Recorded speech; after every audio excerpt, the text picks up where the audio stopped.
Très heureuse de vous retrouver pour vous informer, mesdames et messieurs. Bienvenue dans ce journal télévisé de 19 h sur Mondico Télévision, dont voici les principaux titres.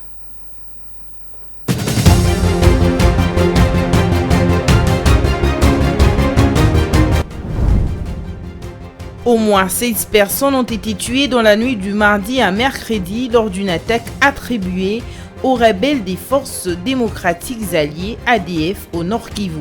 Selon les autorités militaires dans la région de Béni, les rebelles des ADF auraient profité d'une relève des militaires dans la zone de Bapakombe pour attaquer les civils.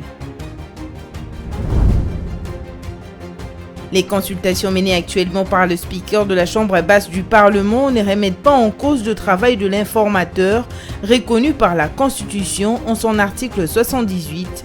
Tels sont les propos d'Augustin Kabouya après les critiques formulées à son encontre au sujet du travail abattu en tant qu'informateur et celui de consultation initié par Vital Kamerhe. Les léopards de la République démocratique du Congo affrontent ce jeudi 6 juin les lions de la Teranga du Sénégal au stade Abdoulaye Wade de Diamniadio à Dakar. Ces matchs comptent pour le 3e tour des éliminatoires de la Coupe du Monde 2026. Le coup d'envoi de cette rencontre, la première des lions au stade Abdoulaye Wade depuis le retour de la CAN Côte d'Ivoire 2023, est prévu à 19 h GMT, soit 20 h à Kinshasa.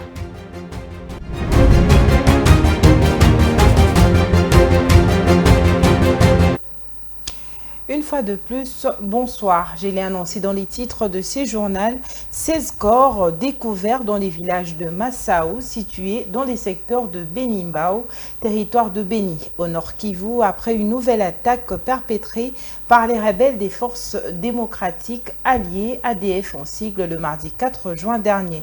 La violence a provoqué une onde de choc et de peur parmi les résidents, entraînant l'interruption des activités quotidiennes et une fuite massive des populations locales. Regardez. 16 civils ont été tués mardi 4 juin lors d'une nouvelle attaque attribuée aux rebelles de ZADF à Massaou, un village du secteur de Benimbao, dans le territoire de Béni au Nord Kivu, a rapporté mercredi 5 juin la société civile locale. Plusieurs autres personnes sont portées disparues. Cette nouvelle attaque a causé un mouvement de déplacement massif de la population et qui a abandonné, fui les villages pour se diriger vers les localités voisines des Mangina et Cantine jugées plus sûres. La société civile locale indique que les rebelles de ZADF ont profité de la relève des militaires FARDC à Massaou, une entité où se trouvent seulement 2 policiers, pour attaquer la population locale. Jusqu'à mercredi matin, 16 corps de civils tués ont été retrouvés dans cette zone. Le responsable de ces structures citoyennes affirme également que 4 maisons ont été incendiées par les assaillants. La société civile du secteur de Benimbao plaide pour l'intensification des opérations militaires conjointes FARDC-UPDF contre les ADF dans cette contrée. Et toujours dans la ligne de l'actualité, le gouvernement que dirige la première ministre Judith Suminwa en République démocratique du Congo sera bel et bien investi par l'Assemblée nationale. Certains députés nationaux qui ont initié la pétition pour sa non-investiture ont accepté de la déconsidérer. C'est après des consultations initiées par le président de l'Assemblée nationale avec les groupes parlementaires de l'Union sacrée de la Nation, famille politique de Félix Tshisekedi, qui se sont poursuivis le mercredi 5 juin 2024. Les détails dans cet élément. Les différentes frustrations nées au sein de l'Union sacrée de la Nation, famille politique qui soutient le président Félix Tshisekedi, au lendemain de la publication du gouvernement Judith Suminwa, ont trouvé des solutions. C'est à l'issue des consultations que mène le président de l'Assemblée nationale, Vital Kamerhe, avec les différents groupes parlementaires de sa famille politique. C'est le cas du groupe parlementaire 3 Alliances qui a donné son quitus pour l'investiture du gouvernement. Le président de l'Assemblée venait de nous recevoir pour nous informer de tous les contacts qu'il a pu prendre par rapport à toutes les petites frustrations qui se retrouvaient au niveau de l'investiture du gouvernement. En tant que député de l'Union sacrée, nous sommes convenus avec le président que notre gouvernement, le gouvernement de l'Union sacrée, sera bel et bien investi. Au groupe AAAC, PALU et AAACRD, Vital Kamere leur a rappelé la loyauté à l'autorité morale de l'Union sacrée, à savoir le président de la République. Ainsi, après leur avoir promis la prise en considération de leurs desiderata, ce groupe parlementaire a donné son feu vert pour l'investiture du gouvernement. Nous avons convenu que nous devrions investir le gouvernement que le président de la République, Félix Tshisekedi, a mis en place avec toutes les solutions en vue pour la refondation de l'État qui est déjà en cours et pour le mieux-être des Congos. L'investiture du gouvernement souminois est prévue entre le 10 ou le 11 juin prochain. C'est le compromis trouvé entre le président de la République et le président de l'Assemblée nationale lors de leur dernière rencontre. Et toujours en rapport avec les consultations, la délégation du regroupement politique 4AC, conduite par les députés nationaux Lambert Osango, est d'accord pour l'investiture et a salué l'implication du président de la Chambre basse du Parlement, Vital Kamere, pour avoir initié les consultations au sein de l'Union sacrée de la Nation. Ronta, lui, est là pour le commentaire. Le chemin est balisé pour l'investiture du gouvernement suite aux consultations initiées par le président Vital Kamere, président de la Chambre basse du Parlement. Les députés nationaux ont décidé de mettre de côté les frustrations et les mécontentements nés à la suite de la publication du gouvernement et privilégier ainsi l'intérêt supérieur de la nation en investissant le gouvernement qui devra s'épancher sur les préoccupations de la population. Les regroupements politiques 4AC est d'accord pour l'investiture, conduit par le député national Lambert Osango, qui, après avoir échangé avec les speakers de la Chambre basse du Parlement, a salué l'implication du président Vital Kamere pour l'investiture du gouvernement souminois dans les très prochains jours. Merci beaucoup. Je crois suite à l'invitation du président de l'Assemblée nationale, je représente le regroupement politique 4AC et au regard des échanges, je voudrais ici confirmer que le 4AC va aller dans le sens d'investir le gouvernement de la première ministre Soumina. C'est vrai qu'il y a eu de petits soucis, mais ça ne peut pas nous mettre à contradiction pour ne pas accompagner la première ministre Soumina, parce qu'elle porte le programme du chef de l'État, ce programme dont la population est en train d'attendre pour voir les choses changer. Donc, nous saluons le président Kamere. Vous savez, c'est quelqu'un qui est échevronné, en fait. Il a su mettre tout le monde d'accord et nous avions compris la quintessence de cette réunion. Et nous disons coup de chapeau et nous pensons que cette fois-ci, les députés va faire son travail. Le président de l'Assemblée nationale Vital Kamere a clôturé le mercredi 5 juin les discussions initiées depuis le mardi 4 juin avec les députés de l'Union sacrée de la Nation. Et la dynamique Agissons et Bâtissons a quant à elle été reçue le mercredi 5 juin par le président de l'Assemblée nationale, Vital Kamere, au deuxième jour de consultation en vue de baliser la route pour l'investiture du gouvernement souminois. Le rapporteur de la Chambre basse du Parlement, le prof Jacques Njoli Essengekeli, était également présent à cette rencontre. Et à en croire Serge Condé qui a fait le point à la presse, les 46 députés nationaux de la dynamique AB, plateforme dont l'autorité morale et Jean-Michel Sama Lukonde vont investir la nouvelle équipe gouvernementale de la RDC. Il était au micro de Jocelyne Massiala. La dynamique Agissons et Bâtissons est une plateforme au sein duquel il y a des regroupements des partis politiques sous le leadership de son Excellence l'autorité morale, Premier ministre Jean-Michel Sama Lukonde. Nous avons été reçus par le président de l'Assemblée nationale, l'honorable Vital Kamere. Il était question de discuter autour de l'adoption du programme du gouvernement qui avait été désigné récemment et subséquemment son investiture. Alors nous sommes une méga plateforme avec 47 députés, donc la deuxième force au sein de l'Assemblée nationale. Au nom du Premier ministre, nous sommes venus discuter autour du président pour accompagner le gouvernement. Nous réitérons d'ailleurs notre soutien à ce gouvernement parce que nous sommes un groupe très bien organisé et bien discipliné. Ensemble, par solidarité avec les autres collègues, nous allons accompagner notre gouvernement, l'investir et travailler ensemble dans l'unité pour le développement de notre nation, selon que voulu par le président de la République, son Excellence Félix Antoine Tshisekedi Tshilombo. Et de son côté, Augustin Kabouya est sorti de son silence après les critiques formulées à son encontre au sujet du travail abattu en tant qu'informateur et celui de consultation initié par Vital Kamerhe avec les regroupements politiques avant l'investiture du gouvernement souminois.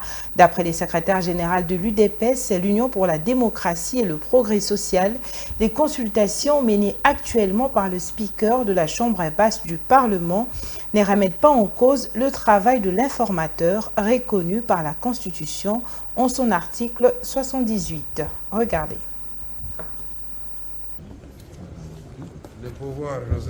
Alors que certains prédisaient déjà un malaise au sein de la famille politique du chef de l'État, Félix Tshisekedi, Augustin Kabouya, membre du présidium de l'Union sacrée de la Nation, clarifie sa mission de l'informateur tout en invitant les uns et les autres à privilégier la concorde, surtout au sein de la majorité parlementaire. Pour lui, les consultations initiées par la Chambre basse n'ont rien à voir avec l'identification de la majorité parlementaire reconnue à l'information et déjà réalisée. Le travail mené par le bureau de l'Assemblée nationale avec son président Vital Kamerhe n'a rien à voir avec les consultations menées par ma modeste personne en tant qu'informateur. Au moment où nous parlons, il y a une majorité bien identifiée au sein de la Chambre basse du Parlement. J'avais bien identifié la majorité et c'est ce qui a même poussé le président de la République à nommer l'actuel premier ministre issu de l'UDPS, a-t-il indiqué. À l'instar des regroupements politiques reçus par Vital Kamerhe dans le cadre de consultations,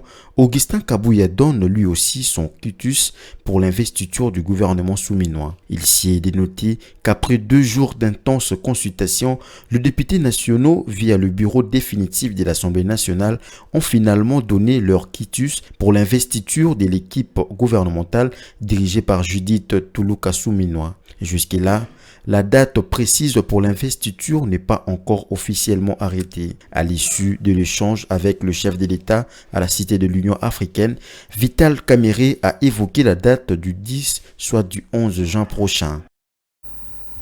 À noter que les consultations ont pris fin ce jeudi 6 juin 2024. Il ne reste plus que l'investiture du gouvernement.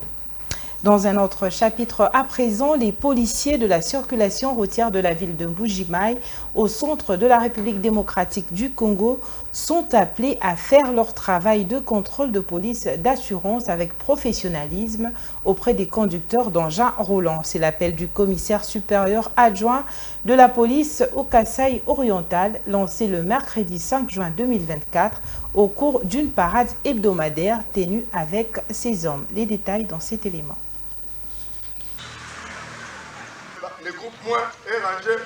La ville de Mbuji-Mayi, chef-lieu de la province du Kasaï oriental, située au centre de la République démocratique du Congo, enregistre depuis un certain temps beaucoup de cas d'accidents de circulation routière. Le constat a été fait par la police des circulations routières depuis la réhabilitation des infrastructures routières dans la ville. La cause principale de ces accidents est le non-respect du code de la route par les usagers. Aussi, la plupart d'engins roulants qui ont connu d'accidents ne sont pas assurés, ce que déplore le commissaire supérieur adjoint de la police au Kasaï oriental. Actuellement, nous avons trouvé que il y a des accidents ça et là. Et puis, chose grave, lorsque vous regardez ces accidents, malheureusement, les propriétaires de véhicules n'ont pas d'assurance. Ça nous fait mal. Parce que depuis que je suis ici, je n'ai jamais trouvé une moto. Après accident, lorsque vous faites les constats et que vous trouvez les tenanciers avec son assurance. Jamais. J'ai fait avec vous cet examen avec les commandants qui étaient là-bas. Personne n'a déjà vu ça. Ainsi, face à ces nombreux cas d'accidents, les éléments de la police de circulation routière ont été instruits à procéder au contrôle d'assurance des différents engins roulants dans la ville. Mais ce travail devra se faire avec professionnalisme et sans dérapage, insiste le chef de la police. On ne va pas arrêter tous les véhicules dans les postes de contrôle, mais les véhicules qui doivent être arrêtés sont ciblés. Voilà, nous disons, un contrôle systématique. Donc, celui qui fait déjà ces contrôles-là doit savoir pourquoi il mène les contrôles. Je suis en train de mener les contrôles pour l'assurance, par exemple, pour vérifier si tel véhicule n'a pas d'assurance. Mais moi, je suis déjà informé au départ que quand on a une assurance, on va mettre sur la parabrise le certificat d'assurance. Mais quand vous voyez déjà le certificat montrant la date, vous pouvez faire passer rapidement. Toujours au cours de cette parade, un appel à la protection des infrastructures routières nouvellement réhabilitées a été lancé aux usagers de la route. Et en santé à présent, le respect du calendrier vaccinal chez les enfants de 0 à 15 mois présente un certain nombre d'avantages pour leur croissance. Cependant, le respect de ce calendrier dépend du comportement des parents face au vaccin. Les parents qui croient au vaccin suivent à la lettre cette vaccination de routine. Ceux qui n'y croient pas ne s'y soumettent pas et cela n'est pas sans conséquence. Regardez. Se soumettre au calendrier vaccinal n'est pas une chose aisée pour de nombreux parents. Les parents favorables soumettent leurs enfants de 0 à 15 mois à cette vaccination de routine, d'autant plus qu'elle est gratuite. Cette vaccination de routine est également obligatoire. Brigitte Ngalula en est à sa 3e naissance. Elle est venue avec son bébé de 45 jours à la consultation préscolaire et en a profité pour le faire vacciner. Non, pour protéger le vaccin, pour protéger la maladie. Il faut vacciner l'enfant pour les protéger des maladies. Le premier vaccin, c'est contre les infections. Quelqu'un peut le toucher, les bébés pourraient être infectés. Le deuxième, c'est contre la poliomyélite. Les avantages de ces vaccins est que l'enfant sera épargné de certaines maladies. Quand l'enfant reçoit ces vaccins, il sera épargné des maladies. Au cas contraire, il peut être maladif. Cela fait déjà une année depuis que l'infirmière Nishan Simba est au service de consultation préscolaire. Durant ces séances, elle prodigue des conseils aux femmes par rapport à la croissance, l'épanouissement des aptitudes de l'enfant. Lors de ces séances, elle prend le soin d'insister sur le calendrier vaccinal de l'enfant. Le calendrier vaccinal, dès la naissance, on peut faire un vaccin à poliomyélite. Dans le calendrier vaccinal, dès la naissance, nous donnons le vaccin contre la poliomyélite. C'est en gouttes et on appelle dose 0 accompagnée de BCG. Au 45e jour, nous donnons 4 vaccins au bébé. Le bébé va recevoir la première dose. C'est le vaccin contre la poliomyélite, c'est en gouttes. On donne le DTC contre la diphtérie, le tétanos et la coqueluche. L'hépatite virale A et B. Nous donnons aussi les vaccins de la pneumonie. C'est contre les infections des voies respiratoires. Nous donnons également le rotavirus contre les diarrhées que les enfants font car de 0 à 5 ans, les enfants sont exposés.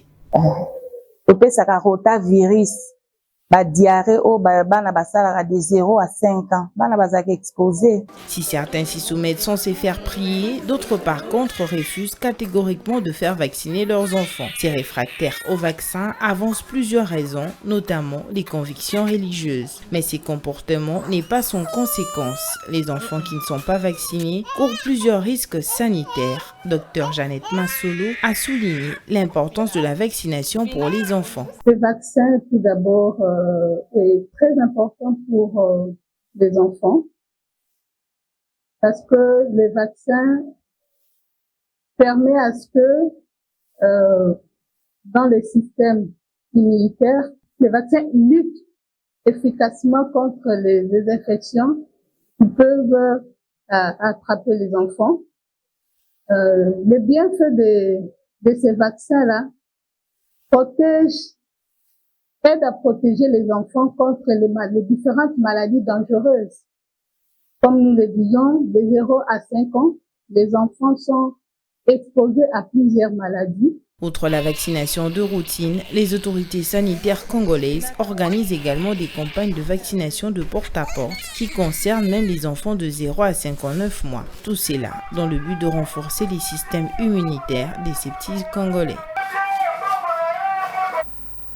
Et dans le reste de l'actualité, les élèves de l'école American Academy of Excellence de la commune de Lansele, à l'est de Kinshasa, ont été primés le mercredi 5 juin pour leurs œuvres en faveur de l'environnement. Ces prix leur ont été remis par l'équipe de littérature écologique LITSCO dans le cadre de la 2e édition du prix de littérature écologique. Ce concours vise à préparer les jeunes générations à protéger l'environnement, d'où l'organisation de ce concours le 5 juin à l'occasion de la Journée internationale de l'environnement. Viningali Junior pour les détails. La 2e édition du prix de littérature écologique a vécu. Pour cette édition, ce sont les élèves de l'école American Academy of Excellence de la commune de Lansele qui ont raflé la mise. De main de l'équipe d'organisation de littérature écologique, les gagnants ont reçu quelques livres, des sacs, des cahiers pour leur production sur la protection de l'environnement. L'aboutissement de cette 2e édition est une fierté pour l'initiatrice de littérature écologique. Il fallait peut-être aller vers les écoles parce que nous voulons constituer une sorte de pépinière d'acteurs littéraires engagés pour la défense de l'environnement. Alors c'est comme ça que nous avons lancé cette 2e édition comme une édition scolaire où nous avons accueilli 7 écoles. Donc 7 écoles de primaire, 7 écoles de secondaire. En réalité c'est 14 écoles de primaire et de secondaire. Et nous avons eu plus de 700 participants et après un jury constitué d'abord d'enseignants, puis un jury indépendant a pu corriger des textes et sélectionner les textes et les dessins. Et voilà, c'est pour cela qu'aujourd'hui nous sommes venus pour la remise des... Les 14 écoles du groupe American Academy of Excellence apprennent déjà à leurs élèves de ne pas jeter le plastique et autres déchets par terre. Ils appellent les autorités à renforcer le programme de préservation de la nature dans les écoles. Dans nos écoles, nous faisons toujours un effort que nos enfants soient en phase avec tous les enjeux climatiques de l'air. En fait, lorsque nous enseignons nos enfants, au-delà de la science et je ne sais pas des épreuves qu'ils ont, nous enseignons aussi l'importance de maintenir notre environnement propre. Et l'importance de savoir comment séparer les déchets, l'importance de savoir comment planter un arbre pour avoir son jardin chez soi, l'importance par exemple de tout ce qui a trait à la préservation de notre environnement. Les parents d'élèves habitant Kindobo, cette bourgade pauvre de la périphérie de Kinshasa, se réjouissent que leurs enfants aient gagné ces concours. Ils se sentent interpellés par la protection de l'environnement. Parmi les cadeaux, nous avons déjà des cahiers, des sacs, des sacs, donc nous épargné déjà pour la rentrée scolaire 2024-2025. Nous avons interpellé l'AIP qu'il faut battre l'environnement à Bisso, il faut boire sachet n'importe comment. Le prix d'excellence pour l'environnement a été lancé en 2022. Cette année, elle s'est voulue une édition purement scolaire. Le concours s'est déroulé du 9 au 23 février. L'actualité, c'est aussi en dehors de nos frontières, en Afrique du Sud. Ce pays est en proie à un profond examen de conscience après une élection qui a entraîné une rupture brutale avec le Congrès national africain, le parti qui lui a apporté la liberté et la démocratie il y a 30 ans. Diane Bonga nous fait le point. Dans les jours qui ont suivi le rejet de ce qui était autrefois l'organisation la plus aimée du pays, les Sud-Africains se sont posé des questions essentielles, non seulement sur leur avenir, mais aussi sur ce qu'ils avaient accompli dans leur jeune démocratie depuis la fin du système raciste de l'apartheid et de la minorité blanche en 1994. Bien que l'Afrique du Sud possède l'économie la plus industrialisée du continent, les injustices du passé n'ont pas été réparées 30 ans après l'élection de Nelson Mandela et de l'ANC lors du premier scrutin interracial du pays et la promesse d'une vie meilleure pour tous. Cette situation a suscité les mécontentements des millions de personnes parmi la majorité noire et pauvre. S'exprimant sur la chaîne de télévision nationale, Thuli Madonsela a souligné que le parcours démocratique de l'Afrique du Sud est toujours entaché par de vastes problèmes de chômage et d'inégalités fondées sur la race, dont les niveaux sont parmi les plus élevés au monde. Lors des élections de la semaine dernière, le parti d'opposition était uni sur un point: quelque chose devrait changer dans ces pays de 62 millions d'habitants. Et en sport, pour terminer, la 3e journée des éliminatoires de la Coupe du Monde 2026 a débuté depuis le mercredi 5 juin 2024 avec quelques matchs au programme. Au menu de ce jeudi 6 juin, plusieurs rencontres sont programmées, dont les matchs importants qui va opposer les Lions de la Teranga du Sénégal aux Léopards de la RDC pour le grand choc de ce groupe B. Merveille Loabéa pour le commentaire.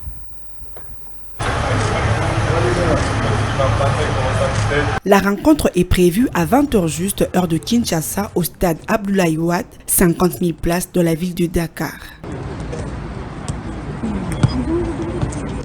Les deux équipes sont prêtes à s'affronter, à en croire les deux sélectionneurs en conférence de presse d'avant-match. Les Léopards ont foulé la terre sénégalaise depuis le 4 juin dernier et ont effectué 2 séances d'entraînement après la traditionnelle reconnaissance du terrain. Pour des Sabres, sélectionneur de la RDC, le bon résultat dans cette rencontre passera notamment par le dépassement de soi. Il a demandé à ses joueurs d'être prêts pour faire un grand match contre l'une des plus grandes meilleures équipes du continent. Pour sa part, Aliou Cissé, coach du Sénégal, pense que la RDC a une très bonne équipe au regard de la performance des Léopards à la dernière Coupe d'Afrique des Nations. Ils ont un bon groupe mené par le capitaine Chancel Mbemba, un super défenseur très solide. Nous avons tous vu ce qu'ils ont fait à la CAN. On va jouer ces matchs avec beaucoup de sérieux pour ne pas décevoir le peuple sénégalais, a-t-il promis. Qu'importe le résultat à l'issue de cette rencontre, les Léopards seront appelés à rester concentrés pour recevoir le dimanche 9 juin prochain à Kinshasa l'équipe du Togo dans le cadre de la 4e journée. Elia Méchac, le centre rentré et le but de la République démocratique de Congo. À présent, je vous rappelle les principaux titres de ce journal.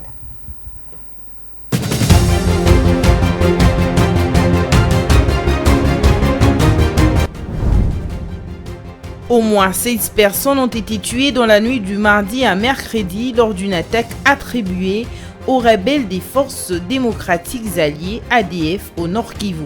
Selon les autorités militaires dans la région de Béni, les rebelles des ADF auraient profité d'une relève des militaires dans la zone de Bapakombe pour attaquer les civils. Les consultations menées actuellement par le speaker de la Chambre basse du Parlement ne remettent pas en cause le travail de l'informateur reconnu par la Constitution en son article 78. Tels sont les propos d'Augustin Kabouya après les critiques formulées à son encontre au sujet du travail abattu en tant qu'informateur et celui de consultation initié par Vital Kamerhe. Les Léopards de la République démocratique du Congo affrontent ce jeudi 6 juin les Lions de la Teranga du Sénégal au stade Abdoulaye Wade de Diamniadio à Dakar. Ces matchs comptent pour le 3e tour des éliminatoires de la Coupe du Monde 2026. Le coup d'envoi de cette rencontre, la première des Lions au stade Abdoulaye Wade depuis le retour de la CAN Côte d'Ivoire 2023, est prévu à 19h GMT, soit 20h à Kinshasa.